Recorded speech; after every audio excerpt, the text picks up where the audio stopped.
చాలామంది వాళ్ళ ఇష్టానికి డేట్స్ పెట్టుకుని ఉంటారు. చుట్టాలు రావాలి, బంధువులు రావాలి.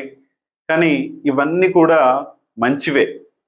కానీ ఒకటి 7 అడుగుల బంధం అనేది కూడా చాలా అవసరం కాబట్టి ఈ 7 అడుగులు అనేటివి ఖచ్చితంగా మీరు వేసి ఆ 7 అడుగుల బంధాన్ని అన్న వృద్ధికి, వ్యవసాయ వృద్ధికి, సంతాన వృద్ధికి మరియు ధన వృద్ధికి, ప్రజాపాలన వృద్ధికి, అన్ని కూడా విద్యా వృద్ధికి ఇవన్నీ కూడా మనము చేసుకోవాలి. కాబట్టి ఏ టైమింగ్లో చేసుకోవాలి, ఏ టైమింగ్లో మనము పెళ్లి చేసుకోవాలి, ఏ రోజున చేసుకోవాలి అనేది ప్రతిదీ మనకు న్యూమరాలజీ నంబర్స్ ద్వారా, టైమింగ్స్ ద్వారా, డేట్స్ ద్వారా మనకి ఇస్తుంది. కాబట్టి చాలామంది తిథులు చూసుకుంటున్నారు.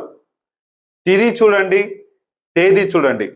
మెయిన్గా మనము ఏ రోజున మ్యారేజ్ డేట్ అవుతుందంటే తేదీకే ఎక్కువ ప్రాధాన్యత ఇస్తున్నాం కాబట్టి తేదీకి ప్రాధాన్యతని ఇవ్వండి.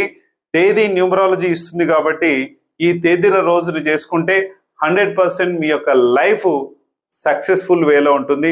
చూసుకొని మీకు ఏ డౌట్స్ ఉన్నా పైన స్క్రోల్ అయ్యే నంబర్ కాల్ చేయండి, లేదంటే కామెంట్ సెక్షన్లో పెడితే కొద్దిగా లేట్ అవుతుంది. కాబట్టి చూసుకొని మీ ఇష్టం ఎలాగైనా చేసి మీ యొక్క డౌట్స్ని క్లారిఫై చేసుకోండి.